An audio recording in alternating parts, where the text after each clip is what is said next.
चलो बच्चों, continuing from the last part, 11th question, ये एक्चुअली केमिस्ट्री नहीं बायोलॉजी का क्वेश्चन है। ये तो आप लोग मतलब नीट वाले बच्चों को तो ये तो आग बंद करके आना चाहिए। ग्लाइकोलिसिस कहाँ पढ़ा है आपने बायोलॉजी में? Glycolysis bye the way, glycolysis biology में कहाँ पढ़ा है?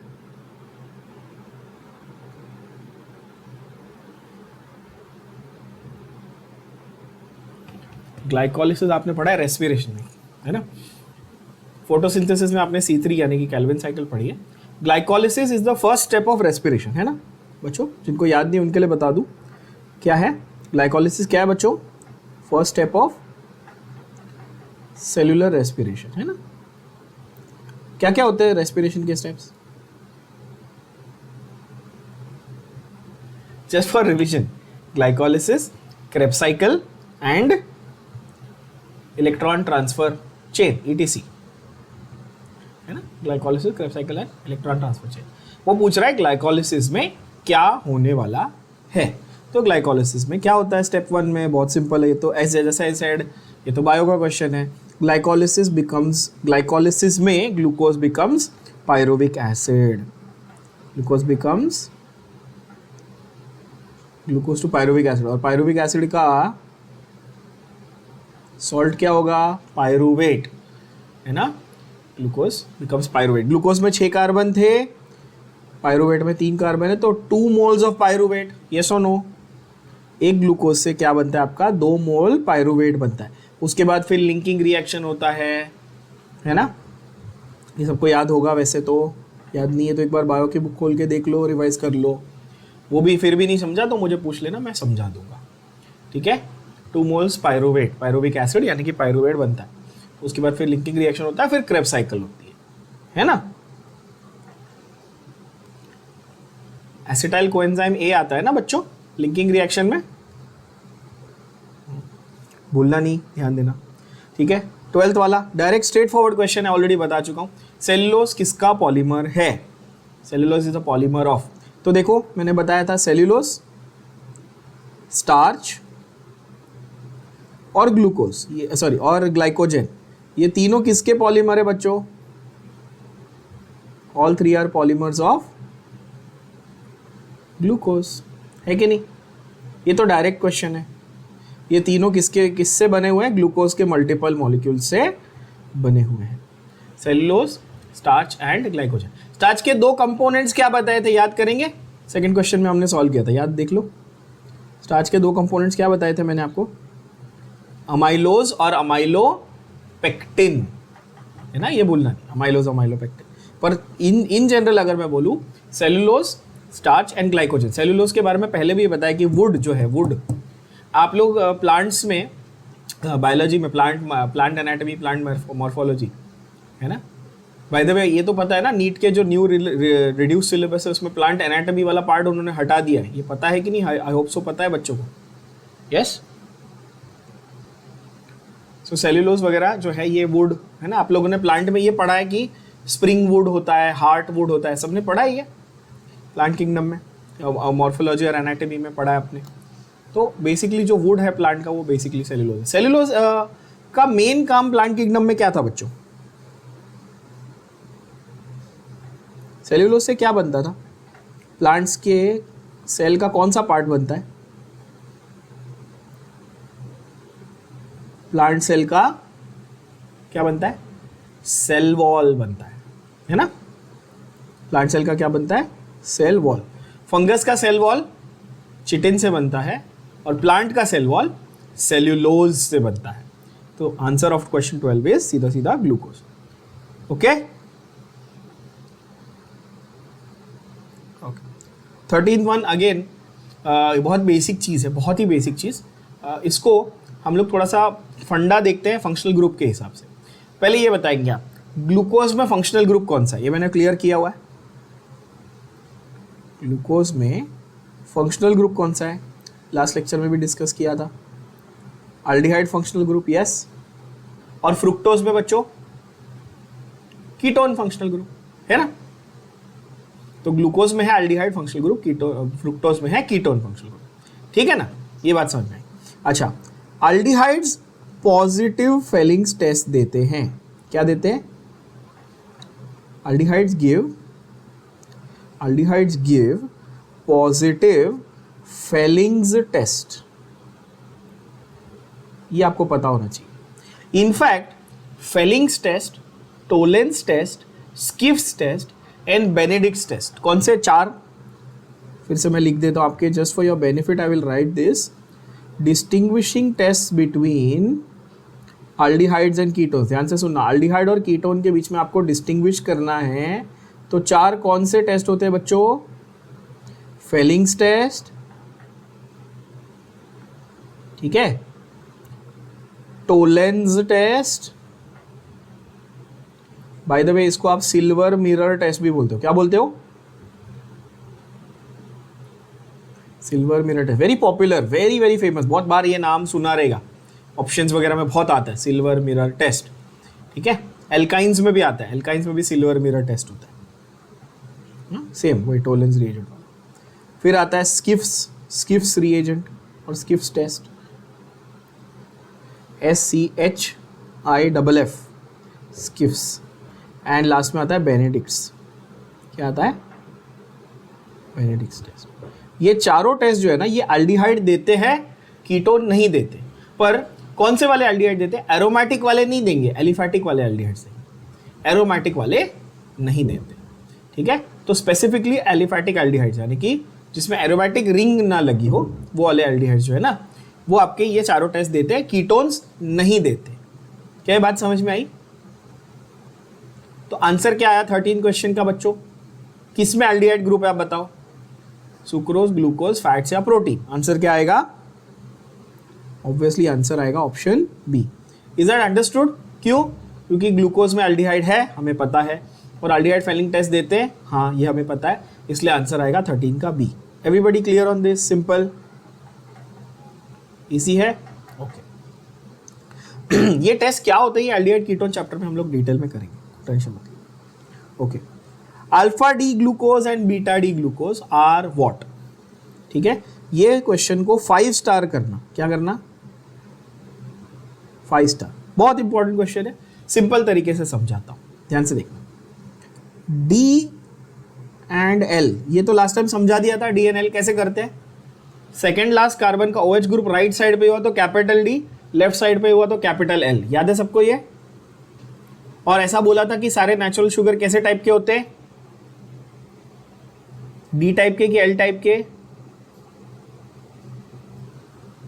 तो कैपिटल डी और कैपिटल एल जो है ना, ये एक दूसरे के इनैंशियोमर्स है. इनैंशियोमर किसका दूसरा नाम है? ऑप्टिकल आइसोमर का दूसरा नाम इनैंशियोमर्स होता है. ठीक है, कैपिटल डी और कैपिटल एल आर बेसिकली एक दूसरे के क्या? इनैंशियोमर. ठीक है बच्चों, है ना. और अल्फा और बीटा फॉर्म्स जो है ना, ये एक दूसरे के क्या हैं? ये है एक दूसरे के एनोमर्स. क्या होते हैं ये? एक दूसरे के एनोमर्स. अब आप पूछोगे सर ये इनैंशियोमर और एनोमर क्या होते हैं? तो enantiomer is the other name for optical isomers.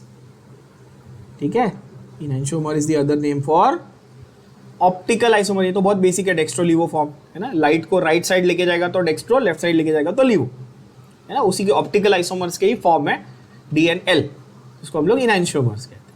ठीक है, और एनोमर्स जो है ना बच्चों, अल्फा बीटा अगर मैं बोलूं एनोमर्स, ठीक है, तो ये बेसिकली क्या है? They differ in configuration. इनका कॉन्फ़िगरेशन अलग होता है अराउंड द एनोमेरिक कार्बन. कौन सा वाला कार्बन? Anomeric carbon. अब नेक्स्ट सवाल आएगा, सर ये एनोमेरिक कार्बन क्या होता है? तो एनोमेरिक कार्बन वो है जिसपे originally C double bond O group लगा हुआ था, पर साइक्लिक बनने के बाद अब वो C double bond O group नहीं है. अच्छा, एक सिंपल फंडा रखो. ग्लूकोज में एल्डिहाइड है, यस, मतलब उसमें C double bond O group है. अंडरस्टूड? कीटोन में फ्रुक्टोज है, सॉरी फ्रुक्टोज में कीटोन है, मतलब उसमें भी C double bond O group है. ठीक है, क्योंकि एल्डिहाइड और कीटोन दोनों क्या है? C double bond O group तो है ही ना दोनों में. तो जो originally C double bond O group वाला जो कार्बन था ना, वही हमारा एनोमेरिक कार्बन है. ऐसे याद रखेंगे, सिंपल. मैं ओवर कॉम्प्लिकेट नहीं कर रहा, आपके लिए सिंप्लीफाई कर रहा हूं. क्या बोला मैंने? ओरिजिनली जहां पर C double bond O group लगा हुआ था वो हमारा क्या है, एनोमरिक कार्बन है। सिंपल हो गई बात। तो ग्लूकोज में ओरिजिनली हमारा एल्डिहाइड टर्मिनल नंबर 1 पे था और फ्रुक्टोज में हमारा कीटोन सेकंड नंबर पे था।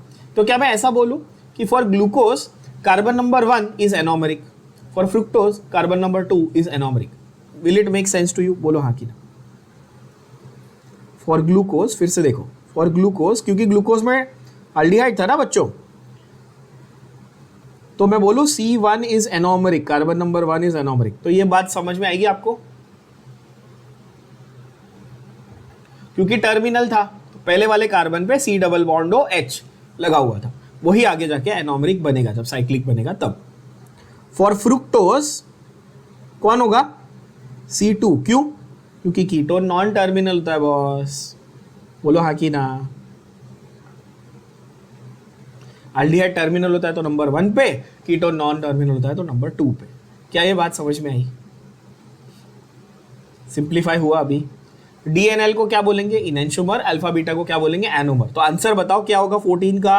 Alpha D and beta D R anomers of each other, यानी कि ऑप्शन बॉम्बे बी। और एक लास्ट चीज जो आपको बेसिकली समझनी है, जब मैंने स्ट्रेट चेन फॉर्म में लिखा था ना ग्लूकोज और फ्रुक्टोज को, वर्टिकल है ना, तब हम लोग डी और एल फॉर्म बताते थे। जब साइक्लिक में लिखा था ना तब अल्फा और बीटा बताते थे। साइक्लिक का नाम याद है मैंने क्या बताया था? ग्लूकोपाइरानोज, फ्रुक्टोफ्यूरानोज, याद है? Glucopyranose and fructofuranose. तो अल्फा बीटा हम लोग साइक्लिक में बताते हैं, डी और एल हम लोग स्ट्रेट चेन में बताते हैं। क्या ये दिमाग में गई बात?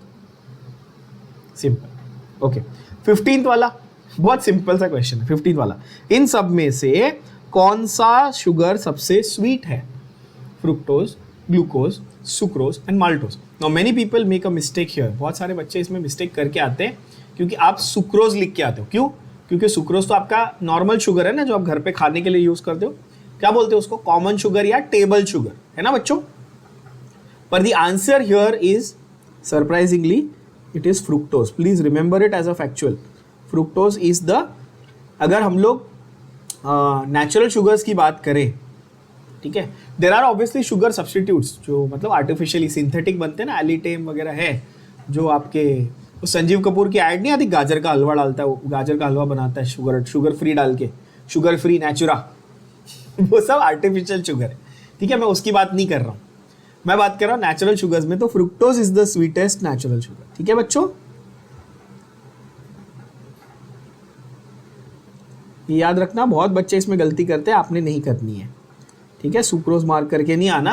आंसर इज फ्रुक्टोज, तो आंसर इज ए। अच्छा, फ्रुक्टोज फ्रूट शुगर होता है, ठीक है। माल्टोज मॉल्ट शुगर होता है, वो तो पता ही आपको। सुक्रोज जो है वो उसको शुगर केन शुगर भी बोलते हैं हम लोग, क्योंकि वो गन्ने से मिलता है, शुगर केन से मिलता है। ये सारे बेसिक जनरल नॉलेज के फंडे हैं, तो ठीक है ना, ये तो सबको आते हैं कि कौन सा शुगर कहाँ से आया। जैसे मिल्क में से कौन सा शुगर आता है? लैक्टोज। मिल्क का शुगर लैक्टोज है ना। मिल्क में एसिड कौन सा? Lactic acid. शुगर कौन सा? लैक्टोज। इजी, सबको मालूम है। चलो, glucose reacts with x number of molecules of phenyl hydrazine to release osazone. Here the value of x। ये मैंने आपको कहा था कि डायरेक्टली याद रखो, ये क्वेश्चन एक्चुअली रिपीट है, ठीक है, इसको सीधा सीधा याद रख सकते हो। Osazone, glucose to osazone. वैसे ओसाजोन आपके सिलेबस में से निकाल दिया गया है, 1998 का क्वेश्चन है, ठीक है, आप पैदा भी नहीं हुए थे, ठीक है, ओल्ड सिलेबस का क्वेश्चन है। ग्लूकोज टू ओसाजोन, ओसाजोन का अभी आपके सिलेबस में कोई लेना देना नहीं है, ठीक है, तो टाइम वेस्ट मत करो ऐसे क्वेश्चन पे। सिर्फ अगर आपको प्रीवियस PYQ के हिसाब से याद रख लेना, तो याद रख लेना कि answer glucose to osazone 3 moles of phenyl hydrazine लगता है, ठीक है, फिनाइल हाइड्रोजीन। बाकी इसमें टाइम पास नहीं करना, आपका टाइम वेस्ट है, ठीक है, मैं आपका टाइम वेस्ट नहीं कराऊंगा। चलो, oxidation of glucose is one of the 17th question. Next question देखो, oxidation of glucose is one of the most important reactions in the living cells. In a living cell, what is the number of ATP molecules generated in the cells from one molecule of glucose? ये तो again bio का बहुत basic question है बच्चों। ये एक molecule glucose से कितने ATP जनरेट होते हैं टोटल एरोबिक रेस्पिरेशन पे? अगर आप एरोबिक, यानी कि हम लोग नॉर्मली ऑक्सीजन में सांस लेते हैं ना, चेक कर लो, आप लोग ले रहे हो ना, ऑक्सीजन में सांस ले रहे हो ना, ठीक है, चाहिए तो ये पॉज कर लो 2 मिनट और चेक कर लो जरा। एरोबिक रेस्पिरेशन पे एक मॉलिक्यूल ग्लूकोज से कितने मॉलिक्यूल एटीपी बनते हैं? ये तो मतलब 5वीं के बच्चे को भी पूछेंगे तो उसको आएगा, जनरल नॉलेज क्वेश्चन, बहुत बेसिक। कितने मॉलिक्यूल एटीपी बनते हैं बच्चों? 38 मॉलिक्यूल्स ऑफ एटीपी। एरोबिक पे 38 मॉलिक्यूल्स ऑफ एटीपी बॉस। और एनारोबिक में कितने होते हैं? सिर्फ 2। अगर यही एनारोबिक रेस्पिरेशन किया होता तो क्या बनता? अगर एनारोबिक, इफ एनारोबिक पूछते तो कितना लिखते आप? 2 एटीपी। ये तो बायो का बहुत बेसिक चीज है, आपको आना चाहिए सबको, ठीक है, सारमा करके रखो। एक ग्लूकोज से 38 ATP. If you don't remember, go to your book, NCERT book, respiration chapter, there is an entire paragraph given called energetics of respiration. क्या पैराग्राफ ढूंढेंगे आप? एनर्जेटिक्स ऑफ रेस्पिरेशन करके। उसमें पूरा उन्होंने टैली करके दिया है कि रेस्पिरेशन के कौन से स्टेप में कितना ग्लूकोज आता है, और final total 38 molecules of ATP कैसे आया। ग्लाइकोलिसिस में 2, फिर क्रेब्स साइकिल में 4, फिर उसमें से 2 यूज अप हो गए, और बाद में इलेक्ट्रॉन ट्रांसपोर्ट सिस्टम में आपके 34, उस तरह से आया। ये पूरा टैली करके कैलकुलेशन करके दिखाया उसमें इतना डिटेल में। आंसर क्या आएगा बच्चों? Option B, that is 38। Everybody should know this, is very basic, ठीक है। चलो यहां देखें, alpha D glucose and beta D glucose. ध्यान से क्वेश्चन को सुनना, क्या बोला मैंने? Alpha D glucose and beta D glucose differ from each other due to difference in carbon atom with respect to its number of OH, size of acetal, conformation, configuration। अभी मैंने एक क्वेश्चन पहले ही ये लिखा, ये वर्ड लिखा मैंने, differ in, क्या वर्ड लिखा मैंने? कॉन्फ़िगरेशन। ये डेफिनेशन ही है अल्फा बीटा का बच्चों। ये अल्फा बीटा का difference in configuration around anomeric carbon है। यानी कि आंसर क्या आएगा? ऑप्शन 18 का option D. Now what do you mean by configuration? Arrangement of atoms around it. जैसे अगर ये कार्बन है ना, तो इसके आजू बाजू समझो एक्स, वाई, जेड, डब्ल्यू ऐसे एटम्स लिखे हुए हैं फॉर एग्जाम्पल, या ABCD जो भी है, तो उनका अरेंजमेंट चेंज करने के फंडे को अपन क्या बोलते हैं? कॉन्फ़िगरेशन बोलते हैं। कॉन्फॉर्मेशन अपन रोटेशन को बोलते हैं। कॉन्फॉर्मेशन किसको बोलते हैं? रोटेशन को। और ए और बी तो बकवास है, वो तो छोड़ दो, ठीक है। मतलब ए और बी का यहाँ पे रेलेवेंस नहीं है, ऐसे इंपॉर्टेंट है, बट यहाँ पे इस क्वेश्चन में कोई रेलेवेंस नहीं है। तो 18 तो डायरेक्ट आंसर आ गया आपका, सीधा सीधा क्या है? कॉन्फ़िगरेशन। समझ में आ रही बात? Alpha beta differ in configuration, ठीक है। देखो इस चैप्टर में आपको बायो के कितने क्वेश्चन है, मैंने आपको इसलिए पिछले सेशन में भी बोला था बच्चों कि बायोलॉजी का बायोमोलिक्यूल्स पढ़ के आना। लगता है आप लोग पढ़ के नहीं आए हो। बायो का मैंने बोला था ना, बायोलॉजी का जो बायोमोलिक्यूल चैप्टर है वो रिवाइज करके आना है। देखो 19 क्वेश्चन देखते हैं। Chemically considering digestion is basically what? Anabolism, hydrogenation, hydrolysis, dehydrogenation. तो पहले जरा समझते हैं इन टर्म्स का मतलब क्या है। चारों टर्म्स का मतलब समझा दूं तो आंसर बता सकोगे, फिर सबको आ जाएगा। एनाबॉलिज्म मतलब क्या? Simple to complex. एनाबॉलिज्म का मतलब क्या? सिंपल चीजें लो, उनसे कॉम्प्लेक्स चीजें बनाओ। डाइजेशन, जब हम लोग खाना ठूसते हैं और खाना पचता है, डाइजेस्ट होता है, ठीक है, समझ रहे हो बात को? जब खाना डाइजेस्ट होता है तो सिंपल टू कॉम्प्लेक्स होता है कि कॉम्प्लेक्स टू सिंपल होता है बच्चों? आप कॉम्प्लेक्स चीजें खाते हो, फिर आपके बॉडी में जाके वो ब्रेक डाउन होती है, या उल्टा होता है? डाइजेशन में आप खाना खा रहे हो, फिर आपके बॉडी में एंजाइम्स उसको ब्रेक डाउन कर करके सिंपल सब्सटेंसेस में कन्वर्ट कर रहे हैं, यही होता है ना। तो एनाबॉलिज्म हो सकता है क्या? उल्टा है ना ये तो।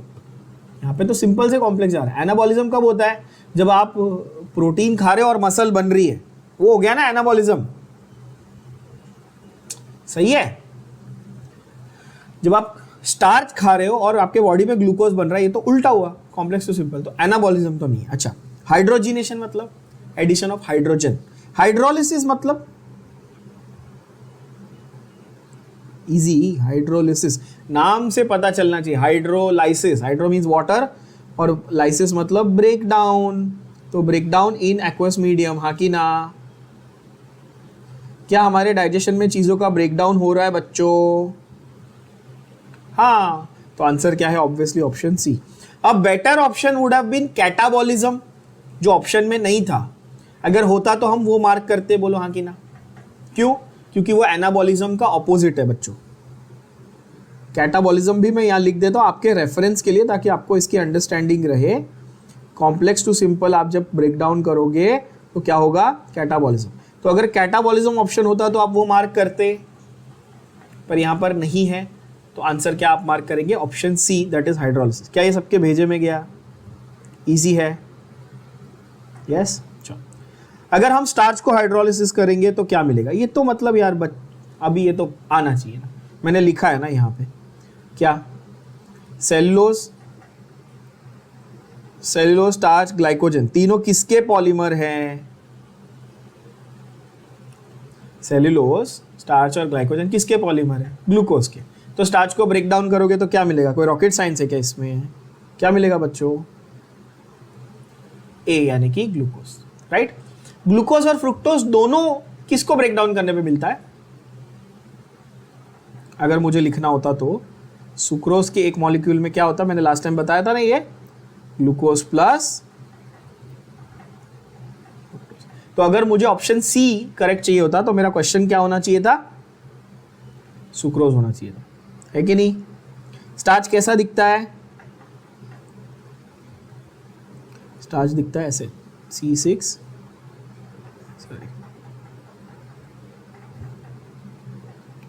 H10O5 n times. ग्लूकोज में से एक वाटर मॉलिक्यूल निकालो, H2O निकालो, क्या बचेगा? C6H10O5 दिख रहा है, उसको n टाइम्स करो, आपका बन गया स्टार्च। सिंपल। स्टार्च को ग्लूकोज में कैसा कन्वर्ट करेंगे? आप पानी में डाल दो, सीधी बात है। अमाइलोज, अमाइलोपेक्टिन, एक सॉल्युबल एक इनसॉल्युबल, तो सॉल्युबल वाला वो ब्रेक डाउन होकर ग्लूकोज दे देगा, इनसॉल्युबल वाला ऐसे ही रह जाएगा, सीधी बात है। अभी just for your general knowledge, just for interest एक चीज़ बता देता हूँ। आप कभी, वैसे आप लोग तो वैसे 17-18 साल के तो सब हो गए, कभी खाना वाना तो बनाया नहीं होगा, घर पे ट्राई करके देखना कभी। अगर आप चावल दाल कुछ कुक करने जाओगे ना, जिसमें स्टार्च होता है, राइस, खास करके राइस कुक करने जाओ, तो जो गाढ़ा पानी निकलता है ना उसका, वो इनसॉल्युबल पार्ट है, ठीक है? वो कौन सा आपका? स्टार्च का इनसॉल्युबल पार्ट होता है, थिक जो वाटर निकलता है ना उसमें से, क्योंकि वो स्टार्च है ना बेसिकली बच्चों, ठीक है? पुराने टाइम में आप अपने मम्मी डैडी को पूछना, ऐसे आप लोगों ने तो ये नहीं देखा होगा, वो शर्ट को कड़क करने के लिए स्टार्च करते हैं, पता है? शर्ट के कॉलर्स को पुराने ज़माने में, और अभी भी गांव में ऐसा होता है कि वो लोग ये जो चावल का पानी है वो यूज़ करते हैं कपड़ों को कड़क करने के लिए, ठीक है? ये सिर्फ थोड़ा सा इंटरेस्टिंग जनरल नॉलेज आपको बता दिया, ये एग्जाम में नहीं आने वाला, ठीक है? 21, विच of the following is a basic amino acid? Now ये नीट 2020 में आया हुआ क्वेश्चन है। जरा अमाइनो एसिड्स के बारे में जरा बेसिक आइडिया ले लेते हैं। अमाइनो एसिड से क्या बनते हैं? Proteins. Everybody knows this, amino acids are the building blocks of proteins. Yes, proteins are polymers of amino acids. पहली बात तो ये पता होना चाहिए। अमाइनो एसिड्स की अगेन आपकी बायोलॉजी में अगर देखें तो वैरायटी क्या दी है? कितने टाइप्स होते हैं? Are of 20 types. कितने टाइप्स होते हैं? 20 टाइप। अगेन थोड़ा सा इसके ऊपर ज़रा डिस्कशन करते हैं। अगर आप मॉलिक्यूलर बेसिस ऑफ इनहेरिटेंस जो चैप्टर है आपका बायोलॉजी में उसको देखेंगे तो वहाँ पर अगेन बिकॉज ये नीट पॉइंट ऑफ व्यू से, इसलिए मैं इतना बायो में घुस रहा हूँ, ठीक है? अगर यही मेरे को जेई वालों को ये चैप्टर सिखाना होता है तो मैं इतना नहीं घुसूंगा बायो में, बट आप लोग नीट वाले हो तो ऑब्वियसली जानना आपको ज़रूरी है। Molecular basis of inheritance, DNA वाला जो चैप्टर है उसमें आपने 1 जीन 1 प्रोटीन वाला हाइपोथेसिस किया है, 1 जीन 1 प्रोटीन वाला, और 1 जीन 1 अमाइनो एसिड वाला हाइपोथेसिस किया ना, ठीक है? जहाँ पर आप लोग ये पढ़ते हो transcription translation, DNA to mRNA, mRNA to protein, right? वहाँ पर जो टाइप्स ऑफ अमाइनो एसिड्स है ना उसमें एक एक्स्ट्रा भी मेंशन्ड है 21 सेलिनोसिस्टीन करके, बट बेसिकली हम लोग 20 टाइप बोलते हैं। एक एक्स्ट्रा है, वो एमसीक्यूज में कई बार पूछा जाता है, ठीक है? वो एक एक्स्ट्रा है, बता दिया मैंने, 20 टाइप आपको पता होने चाहिए, उसमें से उस 20 टाइप्स में से,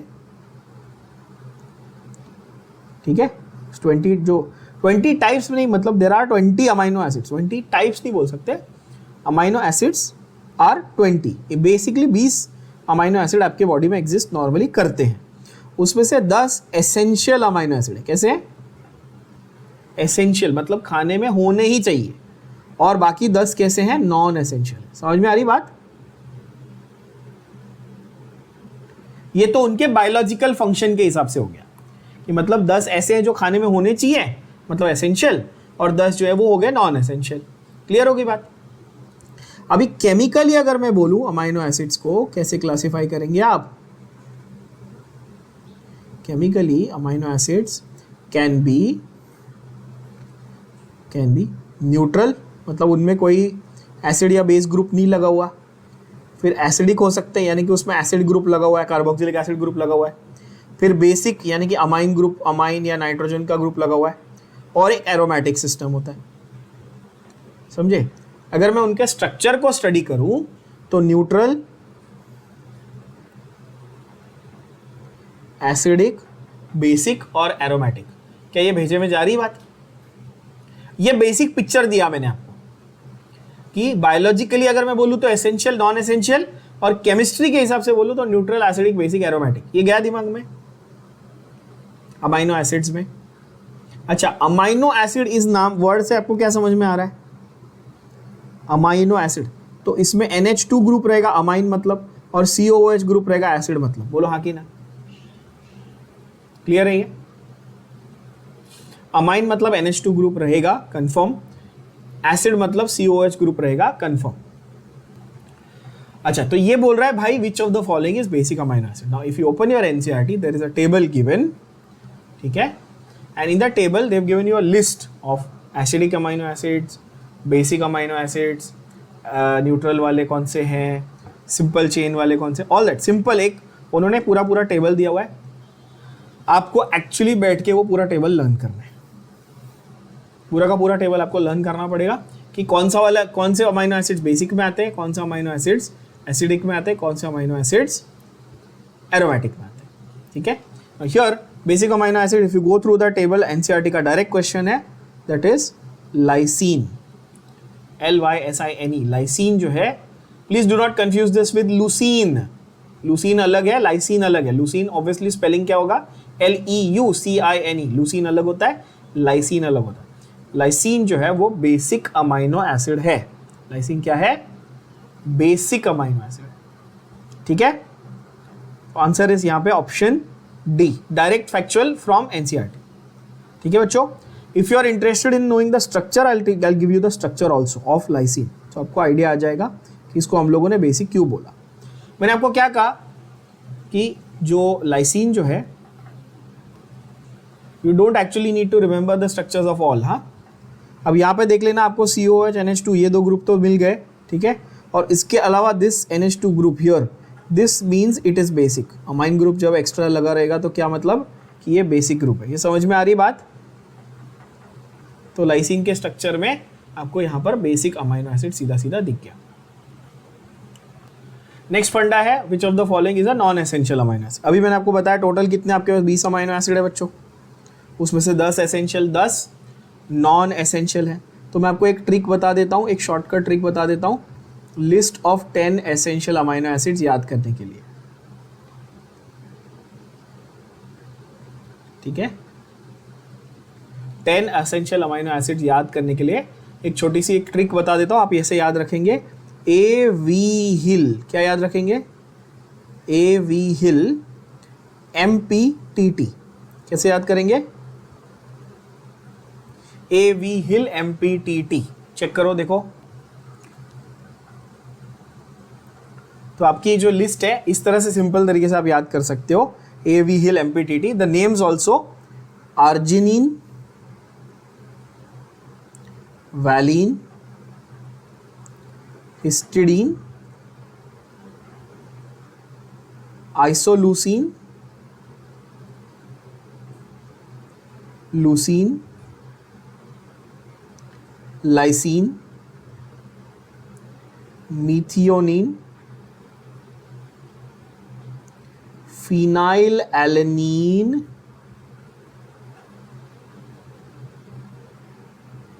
tryptophan and थ्रियोनीन,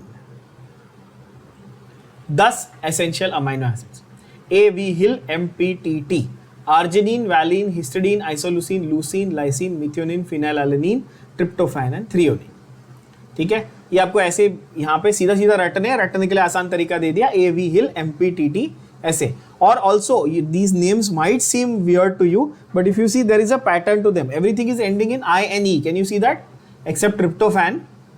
It's easy to remember. Now tell me from this 22 आपको क्या समझ में आ रहा है? 22 का आंसर क्या होगा? कौन सा वाला नहीं है उसमें?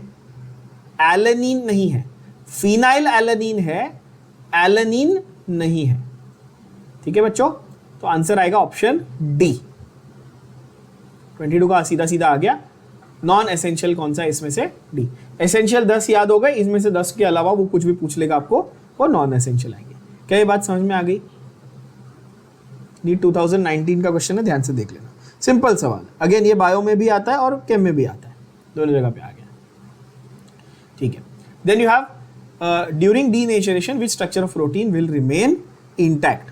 Again it's more like a, इसका ये एक्चुअली डीनेचरेशन का डेफिनेशन है, तो पहले समझ लेते हैं कि डीनेचरेशन होता क्या है। अगर आप में से कोई अंडा खाता है तो आपको पता होगा, अगर हम एग को ब्रेक करें, गर्म पैन पे डालें तो क्या होता है? एग के अंदर का प्रोटीन को क्या होता है? कोएगुलेट हो जाता है। कोएगुलेट मतलब वो होके उसका क्या बन जाता है? आपका ऑमलेट, है ना।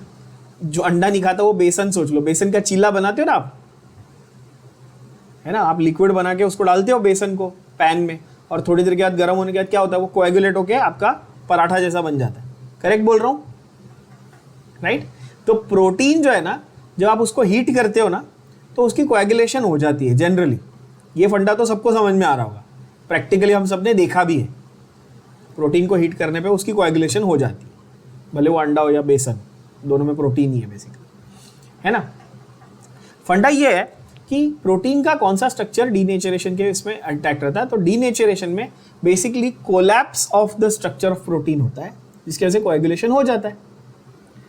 ठीक है, तो डीनेचरेशन में क्या होता है? Collapse of the structure of protein, यानी कि उसका सेकेंडरी, टर्शियरी और क्वाटरनरी स्ट्रक्चर कोलैप्स हो जाता है। क्या बचता है? सिर्फ प्राइमरी।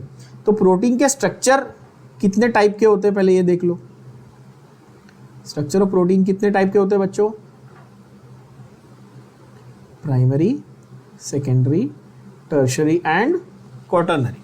सबसे बेसिक फंडामेंटल कौन सा है? प्राइमरी। ये भी हमने एक क्वेश्चन में कवर किया है, आपको याद होगा तो हमने एक क्वेश्चन में ये किया, जहाँ पर मैंने आपको ये बताया था, एक मिनट, प्रोटीन का किया हमने? नहीं हमने नहीं किया अभी तक। ठीक है, आगे आएगा। ठीक है, प्रोटीन का स्ट्रक्चर किस टाइप का होता है? Primary, secondary, tertiary, quaternary. ठीक है, सबसे बेसिक फंडामेंटल स्ट्रक्चर कौन सा है प्रोटीन का? प्राइमरी स्ट्रक्चर है। डीनेचरेशन यानी कि जब प्रोटीन के स्ट्रक्चर का कोलैप्स होता है, डीनेचरेशन को सिंपल भाषा में ऐसा लिखूं, स्ट्रक्चरल कोलैप्स ऑफ प्रोटीन। ये समझ में आ रहा है? प्रोटीन का पूरा स्ट्रक्चर को क्या हो गया? वो कोलैप्स हो गया। क्यों? या तो बहुत हीट करने पे, या फिर एसिड या बेस डालने पे। दूध में नींबू डाल के देखा है कभी? ट्राई मत करना, मम्मी मारेगी। दूध फट जाता है, क्यों? अंदर प्रोटीन है, दूध के अंदर प्रोटीन है कि नहीं है? है ना। उसमें एसिड, तुमने सिट्रिक एसिड डाल दिया, लेमन में क्या होता है? सिट्रिक एसिड होता है। एक बूंद नींबू डाला, दूध फट जाता है, स्ट्रक्चर कोलैप्स हो जाता है तुरंत। तो दूध का सब अलग हो जाता है ना, वो पनीर बन जाता है बेसिकली, राइट। तो बेस यहाँ पे ये है कि जब भी आप प्रोटीन में आप एसिड डाल दो या उसको बहुत हीट कर दो, तो क्या होता है? वो कोएगुलेट होने लग जाता है, जिसको हम लोग डीनेचरेशन कहते हैं। ठीक है ना। उसमें पूरा का पूरा स्ट्रक्चर कोलैप्स होता है एक्सेप्ट प्राइमरी। क्या होता है? प्राइमरी छोड़ के बाकी पूरा स्ट्रक्चर जो है वो तहस नहस यानी कि कोलैप्स हो जाता है। तो आंसर आएगा 23 का option B. Definition of denaturation है कि भाई प्राइमरी छोड़ के बाकी स्ट्रक्चर अगर धराशाही हो गए, पूरे टूट फूट गए, तो उसको हम लोग डीनेचरेशन कहते हैं। क्या ये बात समझ में आई? तो during denaturation which structure remains intact? The primary structure remains intact. दिमाग में आया? बात आई, समझ में आई? 24th वाले को 5 स्टार क्वेश्चन लिखना। 24th वाला क्या है? 5 स्टार क्वेश्चन। ज्विटर आयन, ये क्वेश्चन बोल सकते हो कि आप one of the most important है from this chapter, one of the most important question, zwitterion. What exactly is zwitterion? पढ़ो क्या पूछ रहा है वो। Which of the following compounds will form और can form zwitterion? NEET 2018 में आया हुआ क्वेश्चन है बच्चों। जिनको कोई आइडिया नहीं कि ज्विटर आयन क्या होता है, तो भाई ये बायपोलर आयन होता है। क्या होता है ये? बायपोलर है। अब आप बोलोगे सर ये बायपोलर आयन क्या होता है? तो भाई बायपोलर आयन का मतलब होता है an ion that contains positive और नेगेटिव टर्मिनल। एक ही मॉलिक्यूल के अंदर एक पॉजिटिव टर्मिनल, एक नेगेटिव टर्मिनल, यानी कि एक पॉजिटिव पोल और एक नेगेटिव पोल जब आता है एक ही मॉलिक्यूल के अंदर, तो उसको क्या बोलते हैं? बायपोलर आयन बोलते हैं। और नोट करने वाली क्या बात है, पहले ये लिख देता हूं, पॉजिटिव एंड नेगेटिव टर्मिनल्स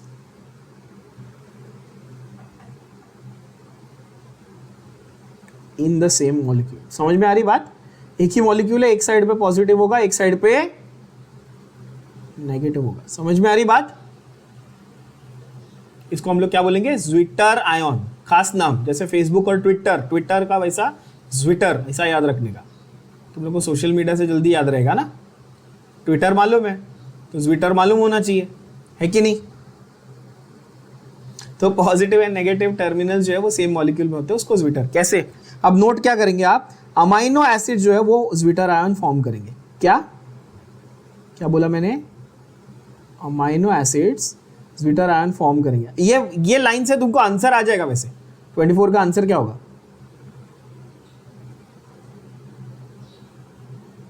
मैंने अमाइनो एसिड्स की पहचान क्या बताई थी? उनके एंड में क्या लगा होता है? INE, glycine.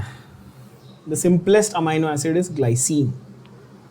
अब देखो ऐसा क्यों होता है, जरा समझो कि ज्विटर आयन क्यों बन रहा है, ये भी बताता हूं। सिंपलेस्ट अमाइनो एसिड देख लो, COOH NH2 CH। इसका नाम क्या है? ये सिंपलेस्ट अमाइनो एसिड, नाम क्या है इसका? ग्लाइसीन। ग्लाइसीन क्या है? सबसे सिंपल अमाइनो एसिड है। ये अपने आप में एक क्वेश्चन, MCQ क्वेश्चन क्या आएगा? Which is the simplest amino acid? Answer क्या लिखोगे? ग्लाइसीन। समझ में आ रही बात? Also very important about glycine. Glycine के बारे में 2 चीजें इंपॉर्टेंट है जो अपने आप में अलग MCQ क्वेश्चन है। एक तो मैंने बोला सिंपलेस्ट, और दी ओनली ऑप्टिकली इनएक्टिव। 20 के 20 अमाइनो एसिड में से सारे ऑप्टिकली एक्टिव होते हैं, एक अकेला ऑप्टिकली इनएक्टिव होता है। कौन है? ग्लाइसीन। बहुत इंपॉर्टेंट। इसमें कायरल कार्बन नहीं होता, ये ऑप्टिकली एक्टिव नहीं होता। खैर वो तो बात की अलग बात हो गई, अलग क्वेश्चन बन गया ये तो पूरा। ठीक है, ये बहुत ही इंपॉर्टेंट, इसको नोट करके रखना। इसलिए मैंने बोला ये 5 स्टार क्वेश्चन है, क्योंकि एक क्वेश्चन में से 4 और क्वेश्चन बन जाते हैं। ठीक है, नाउ ये हुआ आपका क्या बोलते हैं? ग्लाइसीन। अब यहां पर कैसा बन रहा है ज्विटर आयन, जरा देखो। तो यहां पर से H+ निकलेगा, एसिड में से H+ निकलेगा, तो यहां पर माइनस चार्ज डेवलप हुआ। क्या हुआ? माइनस चार्ज डेवलप हुआ। और ये जो अमोनिया है NH2 अमाइन ग्रुप है, इसके ऊपर क्या था? लोन पेयर था। ये H+ इसके पास जाएगा और लोन पेयर ले लेगा, यानी कि यहां पर बन जाएगा NH3 ग्रुप। ध्यान से देखना। तो इसका जो स्ट्रक्चर है आपको कुछ इस तरह का दिखेगा।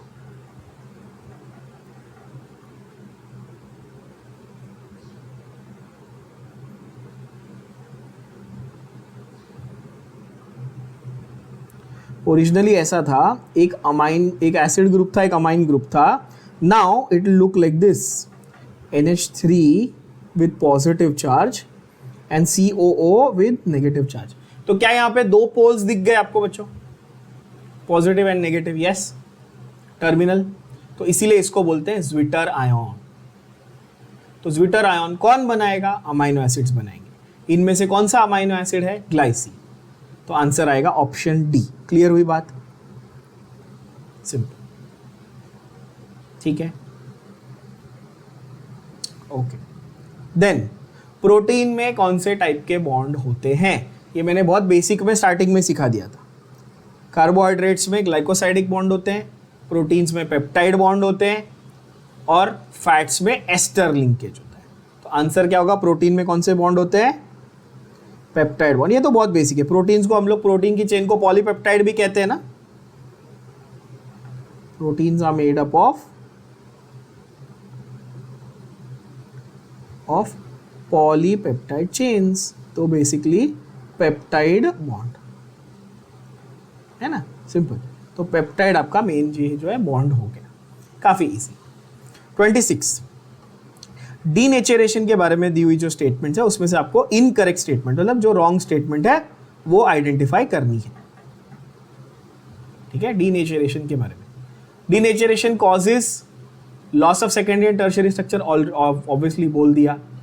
डीनेचरेशन कंसिस्ट्स ऑफ, क्या बोलते हैं, conversion of double strand of DNA into single strand. Yes, DNA में भी डीनेचरेशन होता है जिससे डबल और सिंगल स्ट्रैंड कन्वर्जन होता है। Again this is given in your biotechnology chapter in your biology text book.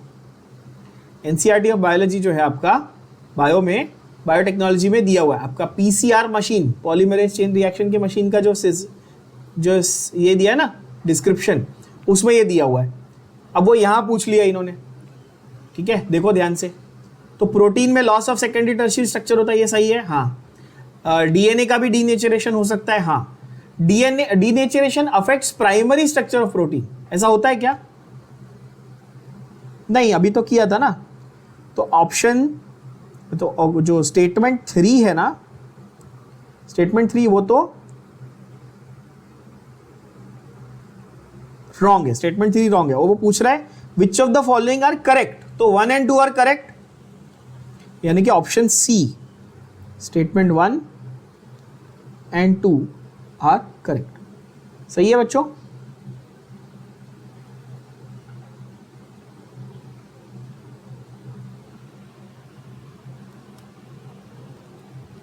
Okay okay, so that is 26 का answer is 1 and 2 statements, यानी कि डीनेचरेशन में सेकेंडरी टर्शियरी स्ट्रक्चर का लॉस होता है, ये सही है।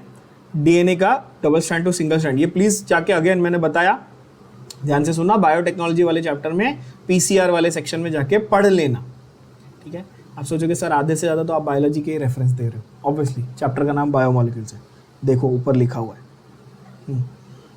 ठीक है। 27 वाला आपको फैक्चुअली याद रखना है, क्योंकि इसके बारे में ज़्यादा डिटेल आपकी एनसीईआरटी में भी नहीं दी हुई है। जो क्वेश्चन एनसीईआरटी में से डायरेक्ट नहीं है उसको फैक्चुअली याद रखने का, उस पर ज़्यादा थीसिस नहीं लिखने का, पीएचडी करने नहीं आए अपन, ठीक है। मुझे इसके बारे में थायोल क्या होता है, क्यों होता है, इसके साथ में क्या रिएक्शन होता है, सब पता है, पर ज़रूरी नहीं कि मैं आपको बताऊँ क्यों, क्योंकि एनसीईआरटी में नहीं दिया है तो आपके लिए टाइम वेस्ट है।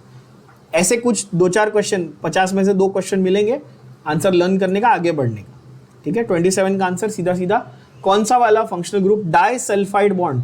सल्फा जब आप वर्ड देख लो तो समझ जाना, सल्फर के लिए आप वर्ड क्या समझ जाना? Thiol group. कौन सा? थायो वर्ड का मतलब क्या होता है? सल्फर, ठीक है बच्चों। ये एक छोटी सी हिंट याद रखना, ये आगे केमिस्ट्री में भी बहुत काम आने वाली है। वैसे तो अपन ने पी ब्लॉक में कर लिया था कि सल्फ्यूरिक एसिड, थायो सल्फ्यूरिक एसिड, उधर थायो वर्ड जो है वो काफ़ी इंपॉर्टेंट है, क्योंकि वहाँ पर थायो ग्रुप जो है वो सल्फर को सिग्निफाई करता है, इंडिकेट करता है।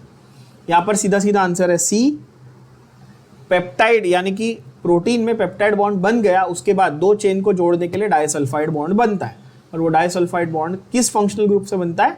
वो थायोल फंक्शनल ग्रुप से बनता है। जस्ट अगर आपको क्यूरियोसिटी कि थायोल फंक्शनल ग्रुप क्या होता है, तो वो SH होता है। जैसे अल्कोहल OH होता है ना बच्चों, वैसे ही थायोल क्या होता है? SH ग्रुप होता है, ठीक है। इतना एक सिंपल सी चीज़ याद रख लेना, ज़्यादा इसमें घुसने की जरूरत नहीं, ठीक है। नेक्स्ट देखते हैं 28, ये तो ईजी है।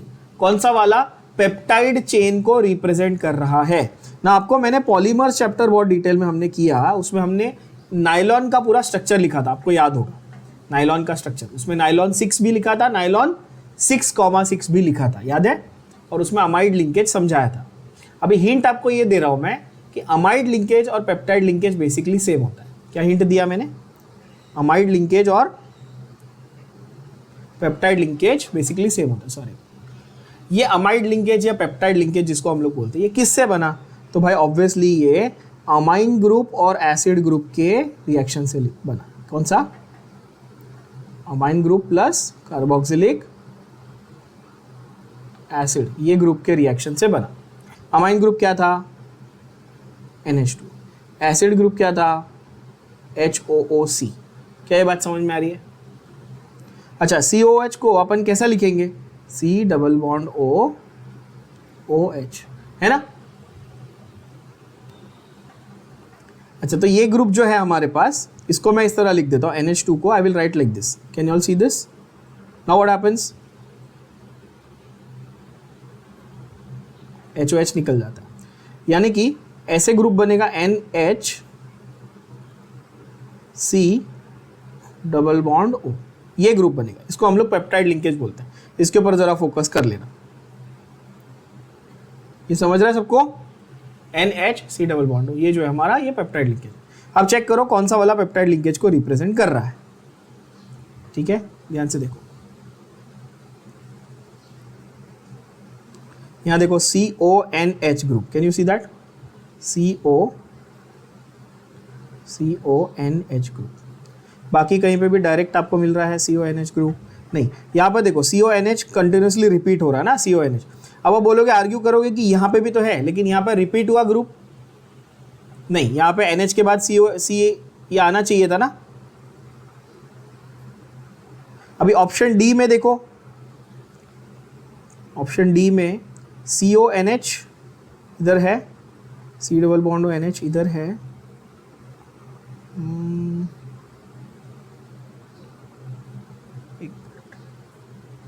हाँ, ऑप्शन डी रॉन्ग क्यों है? देखो ऑप्शन डी में यहां पर हमारे पास एसिड का टर्मिनल है, C डबल बॉन्ड O। यहां पर हमारे पास अमाइन का टर्मिनल है। एक एंड पे एसिड का टर्मिनल था, एक एंड पे अमाइन का टर्मिनल था। Can you all see that? Yes. और बीच में CONH ग्रुप चाहिए। जब आप पेप्टाइड की बात करते हो तो इसको हम लोग क्या बोलते हैं? बेसिकली हम लोग बोलते हैं ये है आपका एसिड का टर्मिनल। क्या है बच्चों ये? यानी कि एक एंड है जो एसिड से बनी थी, एक एंड है जो अमाइन से बनी थी, यानी अमाइन टर्मिनल होगी बच्चों। क्या ये बात समझ में आ रही है? तो जो एसिड अमाइन टर्मिनल, अभी ऑप्शन डी में आपको NHC डबल बॉन्ड O दिख तो रहा है, लेकिन टर्मिनल्स नहीं बनाए हुए हैं, टर्मिनल्स नहीं बनाए हुए है ना। तो इसलिए आंसर है आपका ऑप्शन सी। ठीक है बच्चों, सिंपल। तो ये अमाइन ग्रुप, इसी को पेप्टाइड लिंकेज भी बोलते हैं, इसी को अमाइड लिंकेज भी बोलते हैं। अमाइड क्यों भाई? ऑब्वियसली एसिड और अमाइन ग्रुप से बना हो तो अमाइड लिंकेज भी बोलते हैं। ठीक है, हीमोग्लोबिन, ये तो अगेन बायो का क्वेश्चन हो गया, हीमोग्लोबिन वाला कि भाई वो क्या पूछ रहा है। Correct statement in respect of the protein haemoglobin is that it functions as catalyst? No. It maintains blood sugar level? No. What maintains blood sugar level, by the way? Insulin. It is oxygen carrier in the blood. मतलब चौथी class के बच्चे को answer आ जाना चाहिए इसका। What is the function of hemoglobin? It is oxygen carrier in the blood. Genuinely अगर ये आपको नहीं आता तो आप नीट मत करो, फिर रहने दो। ठीक है, आपसे नहीं होगा बेटा। अगर हीमोग्लोबिन ऑक्सीजन कैरियर है, अगर आपको नहीं आता तो सॉरी, है ना। ये तो मतलब बहुत जनरल है, बट मतलब मैं किसी कॉमर्स वाले को भी पूछूंगा तो वो भी बता देगा कि ब्लड में ऑक्सीजन कौन कैरी करता है? हीमोग्लोबिन, है ना। चलो, so that is option C. इतना easy. Blood sugar level, insulin, catalyst क्या है बायोलॉजिकल रिएक्शन के? एंजाइम। मैं सारे बता रहा हूँ ताकि अगर कोई दूसरे क्वेश्चन में आ गया तो लिख लेना। और एंटीबॉडीज, कौन बनाता है एंटीबॉडीज? आपके शरीर में एंटीबॉडीज कौन बनाता है? आजकल कोरोना, कोविड, एंटीबॉडी बहुत चल रहा है, ये तो पता होना चाहिए। What, which cell makes antibodies in your body? Which cell makes antibodies? B lymphocytes become plasma cell makes antibodies. ठीक है, चलो। So that is question 29. The answers to from chemistry point of view answers are straightforward. Basic अगर आपको bio का नहीं आ रहा है तो आपको ये चैप्टर में दिक्कत आएगी, और बायो में भी दिक्कत आएगी, और वो ज़्यादा इंपॉर्टेंट है क्योंकि उसमें 360 मार्क्स है बच्चों। चलो, then you have helical structure. अभी देखो मैंने आपको प्रोटीन के 4 स्ट्रक्चर कौन से सिखाए, अभी बोला ना, प्रोटीन के 4 स्ट्रक्चर कौन से बताए, primary, secondary, tertiary and quaternary, बरोबर है, प्राइमरी, सेकेंडरी, टर्शियरी, क्वाटरनरी, है ना, रिपीट करेंगे तो याद रहेगा। देखो अच्छा, सेकेंडरी वाले में ना 2 टाइप के स्ट्रक्चर होते हैं, एक होता है हेलिक्स और एक होता है प्लीटेड। क्या होता है, एक होता है हेलिक्स और एक होता है प्लीटेड। अब बायो वाले बच्चों को हेलिक्स तो समझता है, ये डीएनए इज हेलिक्स ना, कॉइल्ड इज हेलिक्स। प्लीटेड भी समझता है आप लोग को, एक के ऊपर एक लेयर लगाते किसी चीज की तो प्लीटेड बोलते हैं उसको, है कि नहीं। तो यानी पे अच्छा, हेलिक्स को हम लोग अल्फा बोलते हैं, प्लीटेड को क्या बोलते हैं, बीटा। ठीक है बच्चों, तो वो ये बोल रहा है, सिंपल क्वेश्चन उसने बहुत सिंपल पूछा हुआ है कि भाई helical structure of protein is stabilised by, क्या पूछा उसने, helical structure of protein is stabilised by. तो पहले मैं आपके लिए हेलिकल स्ट्रक्चर यहाँ पे ड्रॉ कर देता हूँ। हेलिकल स्ट्रक्चर कुछ इस तरह का दिखेगा, ऐसा, आपके मैगी नूडल, मैक्रोनी जो भी है ना, और इनके बीच में ना ये जो स्ट्रैंड्स है ना, इनको स्टेबलाइज करने के लिए इनके बीच में होते हैं हाइड्रोजन बॉन्ड्स। क्या होते हैं बच्चों, हाइड्रोजन बॉन्ड्स। तो आंसर क्या हो जाता है, आंसर यहाँ पे ऑप्शन बी हो जाता है ना। पेप्टाइड बॉन्ड्स तो आपको पता है, 2 अमीनो एसिड के बीच में पेप्टाइड बॉन्ड होते हैं। अगर वो पूछता है 2 अमीनो एसिड के बीच में क्या है, तो आप बोलते हैं पेप्टाइड बॉन्ड। 2 चेन के बीच में क्या है, तो आप बोलते हैं डाइसल्फाइड बॉन्ड। अभी किया था ना 27 क्वेश्चन में, डाइसल्फाइड बॉन्ड्स। ठीक है, अगेन ये बायोलॉजी में सिखाया है। बायोलॉजी में कहाँ सिखाया पता है, एंटीबॉडी का वाई शेप स्ट्रक्चर याद करो। एंटीबॉडी में क्या, एक light chain, 2 light chain, 2 heavy chain. Antibody is basically a protein.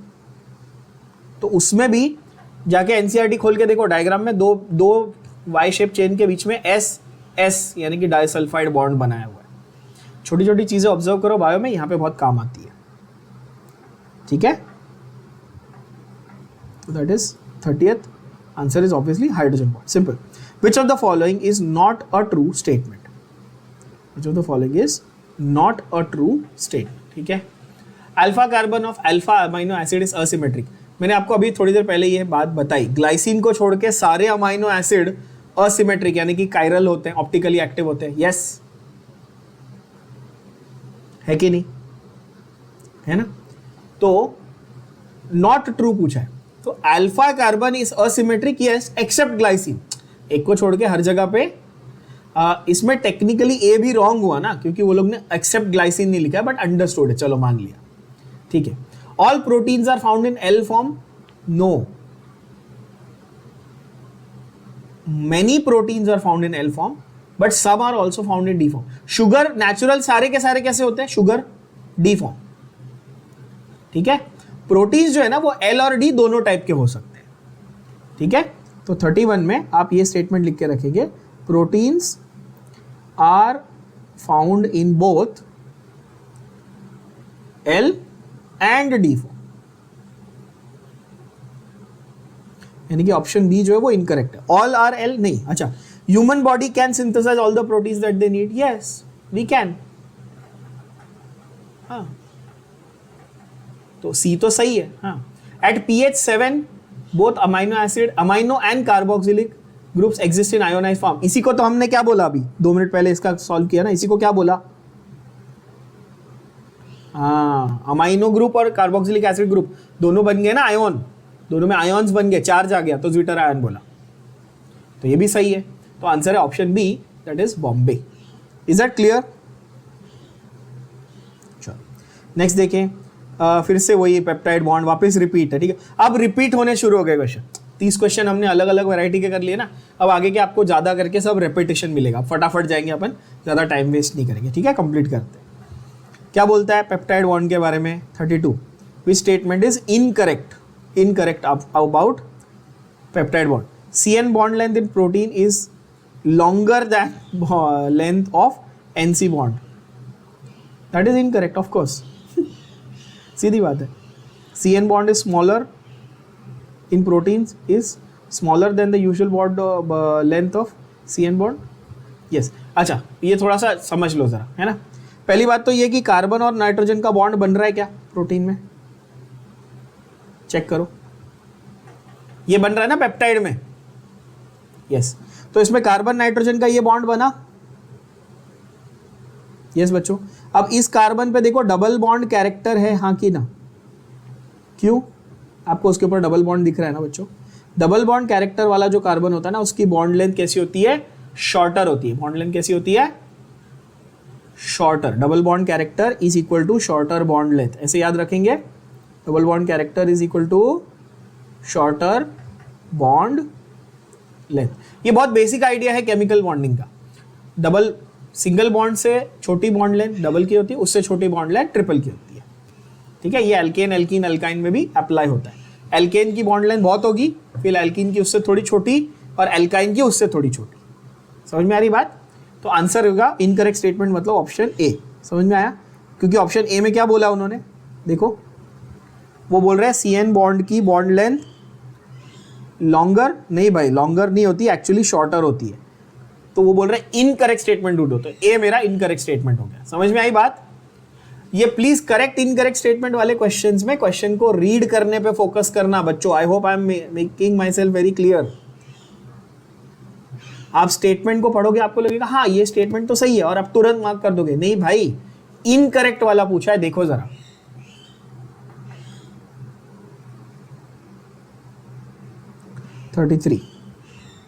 Which of the following is a correct statement? Starch is a polymer of glucose. Yes. Amylose is a component of cellulose. No. Amylose किसका part है? Amylose किस में होता है बच्चों? Amylose और amylopectin.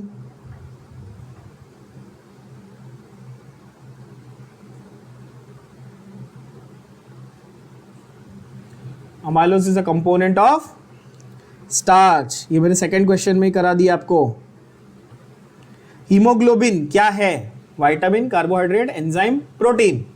अभी किया। हीमोग्लोबिन क्या है? विटामिन है, कार्बोहाइड्रेट है, एंजाइम है कि प्रोटीन है? Obviously haemoglobin is a globular protein. कैसे बनता है हीमोग्लोबिन? किसी गधे को भी समझेगा ये। हीम प्लस ग्लोबिन मतलब seriously haem plus globin haemoglobin. Biology में इसको कैसे लिखते हो? HB। कभी थोड़ी सी प्रैक्टिकल दिमाग भी लगा लिया करो। आपके घर पे आस पड़ोस में रिश्तेदार में किसी का ब्लड रिपोर्ट आया होगा कभी, तो देख लो उठा के, उसमें लिखा होता है HB हीमोग्लोबिन। उसके लेवल्स भी लिखे होते हैं, NCERT में भी दिया हुआ है लेवल्स। मेल्स और फीमेल में हीमोग्लोबिन के नॉर्मल लेवल डिफरेंट दिए हुए। बार बार रेफरेंस दे रहा हूँ NCERT का बायोलॉजी का, बिकॉज इंपॉर्टेंट। ठीक है, चलो नेक्स्ट क्वेश्चन देखते हैं। सेकेंडरी स्ट्रक्चर ऑफ प्रोटीन में क्या होता है? What is there in the secondary structure of protein? ठीक है, folding patterns of portions of polypeptide chain, 3 dimensional structure between amino acids, denatured proteins, linear structure. अच्छा, जब बहुत सारे अमीनो एसिड को एक लाइन में लगाते हैं तो ये प्राइमरी स्ट्रक्चर बनता है। क्या बनता है ये? Primary structure. डीनेचर्ड तो मतलब उसका स्ट्रक्चर ही कोलैप्स हो गया, तो छोड़ दो। ठीक है, डीनेचर्ड वर्ड से अपने को कोई लेना देना ही। 3 डायमेंशनल स्ट्रक्चर जो है ना, ये तो नाम से ही पता चल गया टर्शरी। और 2 डायमेंशनल स्ट्रक्चर ये जो है ना, ये कैसा है? फोल्डिंग पैटर्न, 2D यानी कि फोल्डिंग पैटर्न। तो 35 का आंसर क्या आएगा बच्चों? Option A. सिंपल, एकदम इजी सिंपल। प्राइमरी वाले में एक सिंगल चेन, सेकेंडरी वाले में थोड़ा फोल्ड, टर्शरी वाले में 3D और क्वाटरनरी वाले में उसका पैकिंग। अच्छा, प्रोटीन्स की पैकिंग कहाँ होती है? बायोलॉजी में दिया है। सेल के कौन से ऑर्गेनेल में प्रोटीन्स की पैकिंग होती है बच्चों?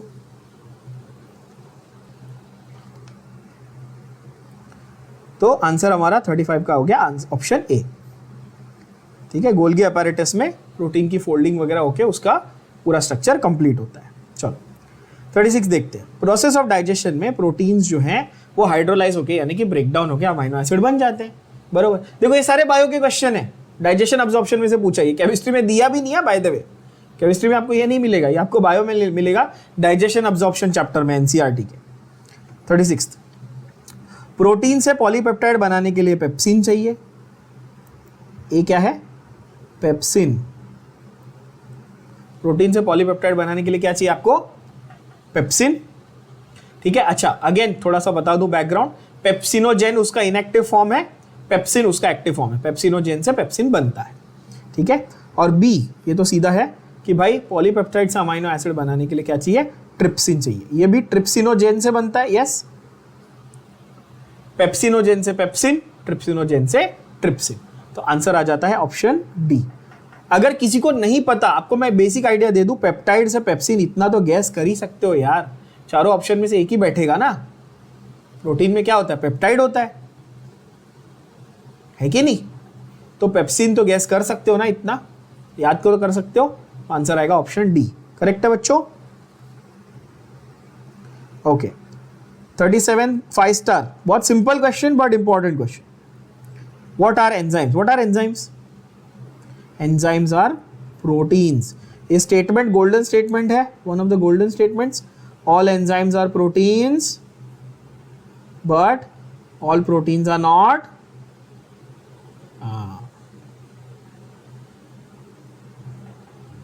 तो all enzymes are protein, answer आ गया क्या? ऑप्शन बॉम्बे। क्या ये समझ में आई बात सबको? इजी स्ट्रेट फॉरवर्ड क्वेश्चन है अभी। अच्छा बाय द वे और एक चीज बता दूं, अगेन बायो के too many references in this lecture but और probably I'm just showing off my bio knowledge. No, I'm telling you all because you all need to know. Okay? ठीक है? तो तुम्हारा भरोसा थोड़ी, तुम तो बोल भी दोगे हाँ सर हमको सिर्फ दिखा रहे हो कि इनको बायो आता है। नहीं भाई, आपके लिए इंपॉर्टेंट है इसलिए बता रहा हूँ। पहले ना one gene one enzyme hypothesis हुआ करता था, फिर उसको चेंज करके जब वो लोग ने सेंट्रल डॉगमा बनाया था ना प्रोटीन सिंथेसिस का, अगेन आपके एनसीईआरटी के मॉलिक्यूलर बेसिस ऑफ इनहेरिटेंस पे दिया हुआ है। जब सेंट्रल डॉगमा बनाया था तो one gene one enzyme hypothesis पहले था, उसको चेंज करके उन्होंने one gene one polypeptide hypothesis कर दिया। ठीक है? आपके एनसीईआरटी में साइंटिस्ट के नाम के साथ दिया हुआ है। साइंटिस्ट के नाम नहीं बताऊंगा, उतनी मेहनत करो, ढूंढ के लाओ और मुझे बताओ। ठीक है? कि कौन से साइंटिस्ट ने ये हाइपोथेसिस दिया था, वन जीन वन एंजाइम, और उसके बाद फिर वन जीन वन पॉलीपेप्टाइड उसको बनाया गया। ठीक है? थोड़ा सा मोटिवेट कर रहा हूं कि आपको क्यूरियोसिटी आए कि जाके आप ये चीजें ढूंढो तो आपको याद रहेगी। ठीक है बच्चों? चलो नेक्स्ट बोलते हैं। नेक्स्ट बोल रहा है कि क्या बोलते हैं, cycloheptane is an aromatic compound.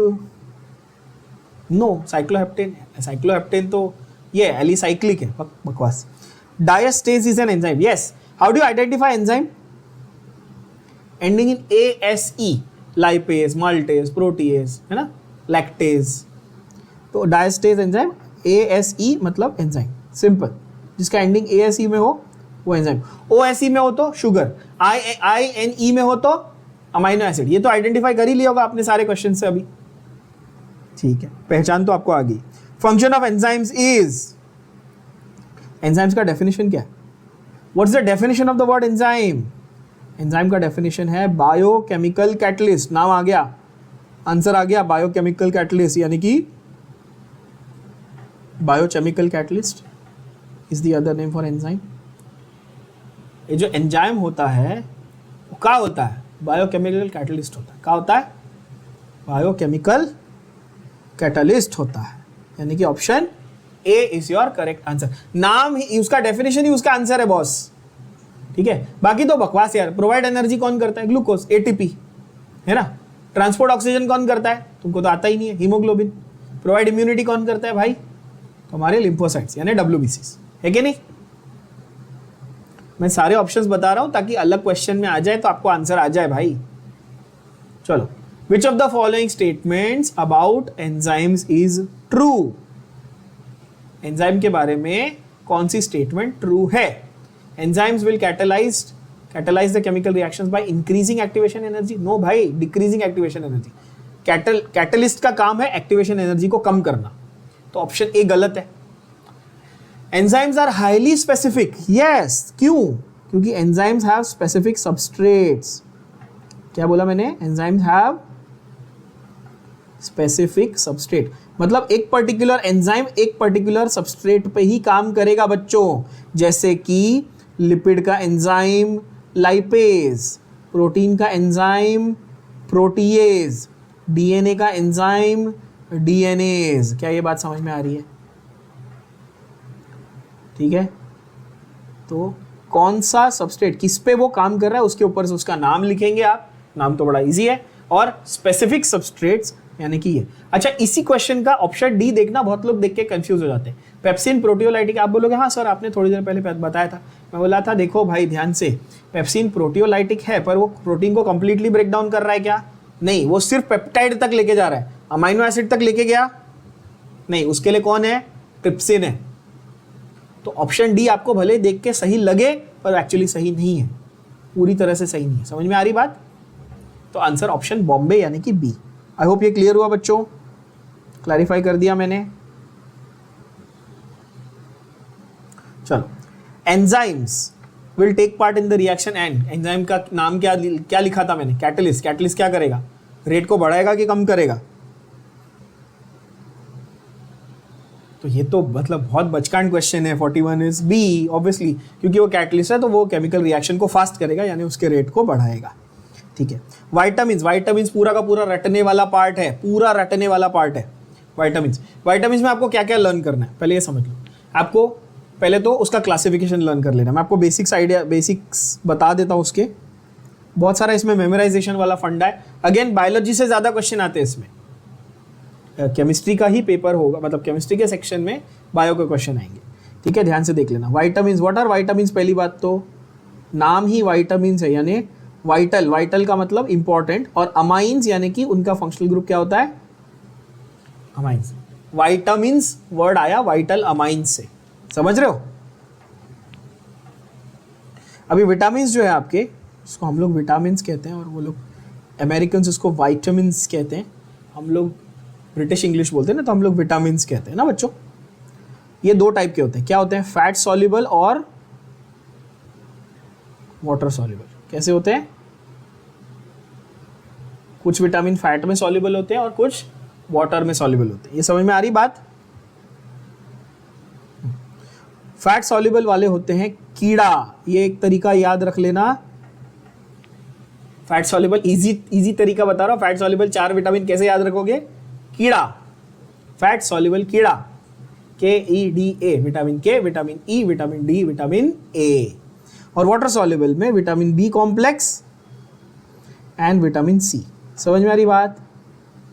B complex में क्या क्या आ गया? B1, B2, B3, B5, B7, B12, B6 भी होता है, पायरिडॉक्सिन लिख सकते हो चाहिए तो। आपकी ज़्यादातर बुक्स में आपके B6 दिया हुआ है, तो लिख लो। B7 बायोटिन होता है, हर एक के अलग अलग नाम है। B1 is thiamine, B2 is riboflavin, B3 is niacin, B6 is pyridoxine, B12 is cyanocobalamin. Vitamin C का नाम एस्कॉर्बिक एसिड, विटामिन सी का नाम एस्कॉर्बिक एसिड। ठीक है, तो ये बेसिक क्लासिफिकेशन बता रहा हूं मैं आपको, ये आपके बायोलॉजी की टेक्स्ट बुक में बहुत डिटेल में दी हुई है with all the other names for these vitamins. Again, from a chemistry point of view, the other names are not that important, but from a biology perspective, yes. So from that bio textbook, please make sure that you read it properly. If you still don't understand something about them, ask me, I will tell you, no problem. But from a chemistry perspective, इतना हमको basic idea होना चाहिए। चलो देखिए, अभी वो बोल रहा है deficiency of B1, deficiency of B1, thiamine की deficiency क्या cause करती है? तो आंसर है बेरी। थायमिन की डेफिशिएंसी यानी कि B1 की डेफिशिएंसी क्या कॉज करती है? बेरी। ठीक है, बाकी सबके भी मैं आपको बता देता हूं जस्ट इन केस, आपको जनरल नॉलेज के लिए। स्टेरिलिटी विटामिन ई की डेफिशिएंसी से होती है। अगर किसी को विटामिन ई की डेफिशिएंसी हो गई तो उसको स्टेरिलिटी यानी कि वो रिप्रोड्यूस नहीं कर सकता, स्टेराइल हो जाता है इंडिविजुअल। ठीक है, चिलियोसिस B2 की डेफिशिएंसी से होता है। किसकी? B2। और कन्वर्जेंस B6 की डेफिशिएंसी से। कन्वर्जेंस किससे होता है? B6 और B12 दोनों से। B12 से नर्व डिजेनरेशन होता है और B6 से कन्वर्जेंस। ठीक है, तो ये एक्स्ट्रा चीजें आप इसमें मेंशन करके रखेंगे। आंसर हमारा यहाँ पे 42 का आंसर हमारा option B. Which of the following is not fat soluble? Answer आ गया, अभी मैंने दे दिया ना आपको। 43 डायरेक्ट आंसर बताओ। ऑप्शन ए, बी कॉम्प्लेक्स जो है वो वाटर सॉल्युबल है। फैट सॉल्युबल कीड़ा था, ऑब्वियसली DEA नहीं है। ऑप्शन 44 डायरेक्ट क्वेश्चन है, देख लो बच्चों, सीधा क्या है? कौन सा वाला वाटर सॉल्युबल है बता दो। 44 का आंसर होगा option Delhi, vitamin B. B complex पूरा इनफैक्ट। बी कॉम्प्लेक्स तुम लोग को पता है ना, तुम वो खाते हो बी कॉम्प्लेक्स की गोलियां, कैप्सूल आती है बीकोसुल्स, मल्टीविटामिन, सब लोग खाते हैं। या आप लोग ये भी खाते हो विटकोफॉल वगैरह, very common, everybody gets this, right. Then you have human body does not produce, human body में एंजाइम्स बनते हैं, हाँ, डीएनए बनता है, हाँ, हार्मोन्स बनते हैं, हाँ, जनरल नॉलेज क्वेश्चन है। विटामिन नहीं बनते इसलिए बाहर से खाने पड़ते हैं। अभी क्या बोला मैंने तुमको, डॉक्टर हमेशा बोलता है ना मल्टीविटामिन खाया करो, स्ट्रेंथ बनी रहती है। अक्षय कुमार और जॉन अब्राहम रिवाइटल बेच बेच के थक गए, है कि नहीं? वो विटामिन जो है वो ह्यूमन बॉडी प्रोसेस मतलब खुद नहीं बनाती। Human body does not make vitamin, that's why they have to be supplied अलग से। क्लियर बात?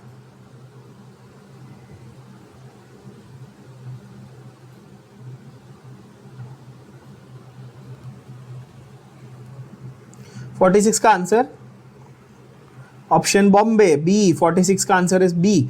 B12 का नाम है साइनोकोबाल अमाइन, नाम से पता चल रहा है यार।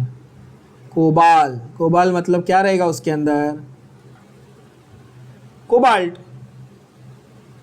सीधी बात है। तो आंसर क्या रहेगा? ऑप्शन बी, साइनोकोबाल अमाइन B12 बहुत इंपॉर्टेंट है, वेजिटेरियंस के डाइट में नहीं होता।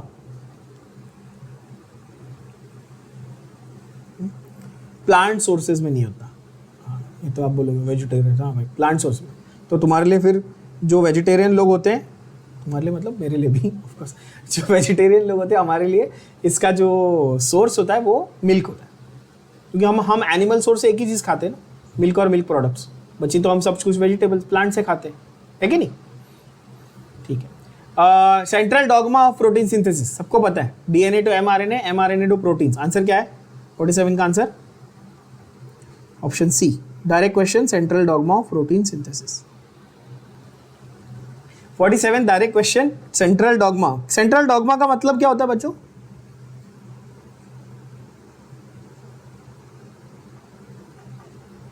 सेंट्रल डॉगमा का मतलब क्या होता है?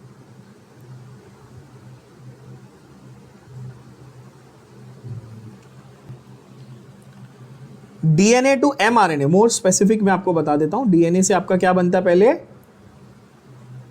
mRNA बनता है, और mRNA से क्या बनता है फिर? प्रोटीन। DNA से mRNA बनने की प्रोसेस को क्या बोलते हैं?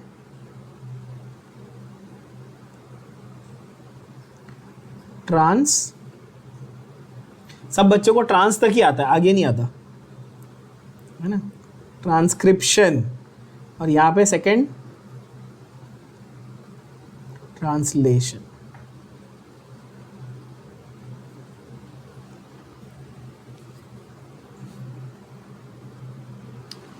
आरएनए और डीएनए, बायो स्टूडेंट्स को तो ये पता ही होना चाहिए। डीएनए आरएनए का बेसिक डिफरेंस क्या होता है? पहले तो दोनों का फुल फॉर्म अलग होता है ना। मेरा एक घोचू स्टूडेंट था, उसको ऐसे पूछा डीएनए आरएनए में फर्क क्या है, तो बोलता है सर डीएनए में डी होता है, आरएनए में आर होता है। ठीक है, ऐसे इंटरनेशनल आंसर आई होप आप लोग नहीं लिख रहे हो कहीं पे भी।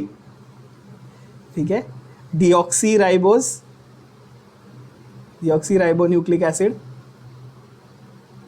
And this is ribo nucleic acid. ये तो पता है ना सबको। ये नहीं पता तो डीएनए का थोड़ा सा सॉल्यूशन बनाओ, चुल्लू भर और उसमें डूब मरो। राइबो न्यूक्लिक एसिड, ठीक है, डीऑक्सी, डीएनए और आरएनए। डीएनए में शुगर होता है आपका डीऑक्सी राइबो शुगर बच्चों, डीऑक्सी राइबो। अच्छा, इसमें डीऑक्सी वर्ड का मीनिंग क्या है? डीऑक्सी वर्ड का मतलब कि एक ऑक्सीजन कम है, तो वो ऑक्सीजन कौन सी पोजीशन पे से कम है? वो सेकंड यानी 2' पोजीशन से, सेकंड कार्बन पे से कम है, इसीलिए उसका नाम डीऑक्सी है। सेकेंड कार्बन पे से कम है तो इसलिए उसको हम लोग डीऑक्सी बोलते हैं, स्पेसिफिकली 2-डीऑक्सी बोलते हैं। Again if you go and check in your book, they've given you the cyclic structure of the DNA का sugar, the ribose sugar like this, where the structure is drawn like this, and इधर HH दिया है, normally इधर HOH होना चाहिए था। RNA में HOH होता है और DNA में सिर्फ HH होता है, HH होता है। वाह वाह क्या बात है, जोरदार, यहाँ पे डीएनए में एच होता है, यानी कि ऑक्सीजन मिसिंग है बच्चों, ठीक है।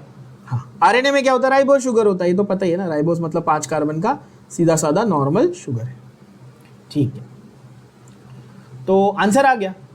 वैसे डीएनए डबल स्टैंडर्ड होता है नॉर्मली, हमारा डीएनए कैसे होता है, डबल स्टैंडर्ड। बैक्टीरिया का डीएनए नहीं पूछ रहा हूँ, हमारा डीएनए पूछ रहा हूँ।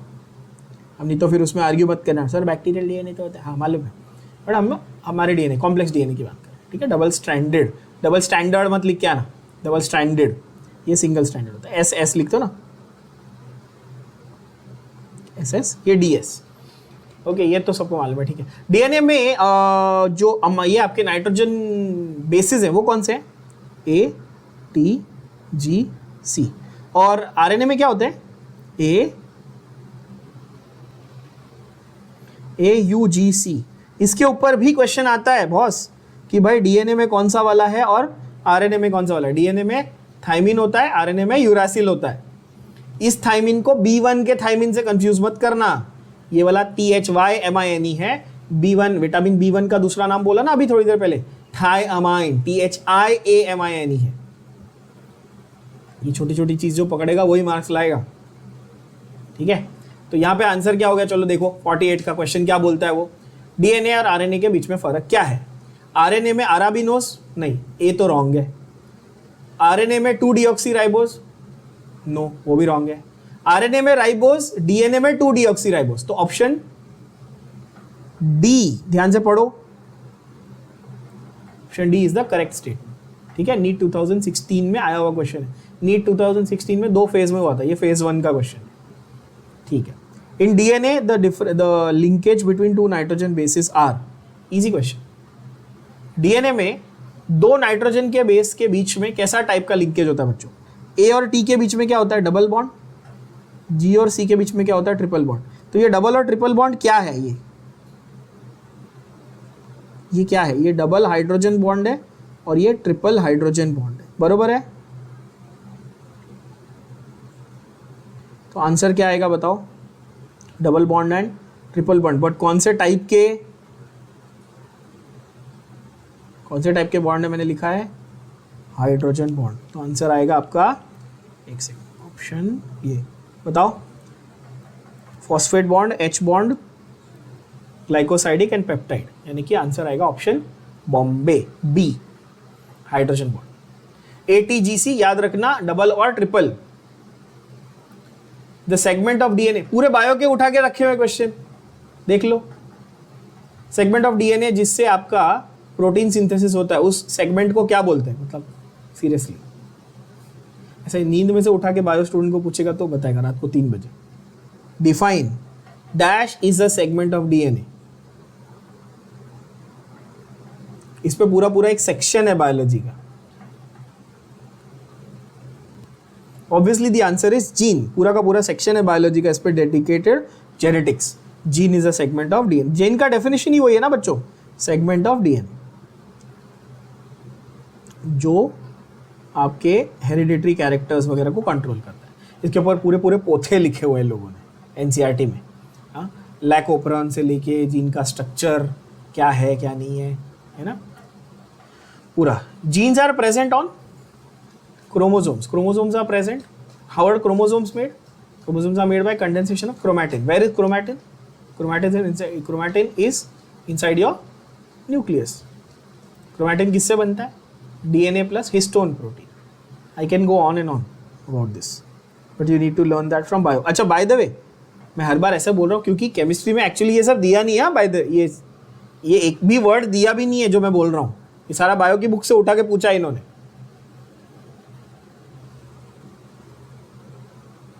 इन डीएनए बेसिस आर, अभी बता दिया, adenine, guanine, cytosine, thymine. Answer क्या है, एडेनिन, गुआनिन, ATGC ना, यानी कि C, ATGC यानी कि option C is your correct answer. RNA and DNA are chiral, chiral यानी कि असिमेट्रिक, ऑप्टिकली एक्टिव होते हैं ना, यस। इनका कायरलिटी क्यों है, due to chiral bases, due to chiral phosphates, due to D sugar component and due to L sugar component. अच्छा, तो बताओ जरा कि शुगर में डीएनए और आरएनए दोनों में शुगर होता है, और नेचुरली शुगर्स कौन से टाइप के होते हैं बच्चों, बता दिया था, डी टाइप के। तो आंसर क्या, option C, D sugars both in the nucleic acids, DNA RNA हमारे न्यूक्लिक एसिड्स है ना, are responsible for their chirality. क्या ये बात समझ में आई? फॉर कायरलिटी, ठीक है। कायरलिटी यानी कि asymmetric carbon, obviously optical activity. Sequence of how many nucleotides in a messenger makes a codon, bio का क्वेश्चन। कितने कितने न्यूक्लियोटाइड से कोडॉन बनता है, कोडॉन एंटी कोडॉन दोनों। 64 टाइप्स के कोडॉन दिए बायोलॉजी में, कितने, 64 डिफरेंट वैरायटीज। कैसे कैसे बनाए उन्होंने कोडॉन्स, याद है किसी को? A U G, U A, U A G, ये सब पढ़ा हुआ है, सुना हुआ लग रहा होगा। Example, A U G is the codon for, इसको हम लोग स्टार्ट कोडॉन बोलते हैं, A U G is start codon, U A G is stop codon. Anti codon किस पे होता है, कोडॉन जो है वो एमआरएनए पे होता है, एंटी कोडॉन आपका टीआरएनए पे होता है, ठीक है। कोडॉन क्या होता है, सेट ऑफ 3 न्यूक्लियोटाइड्स। क्या होता है बच्चों ये, सेट ऑफ 3 न्यूक्लियोटाइड्स, या 3 नाइट्रोजन बेसिस बोल सकते हो, या 3 न्यूक्लियोटाइड्स बोल सकते हो।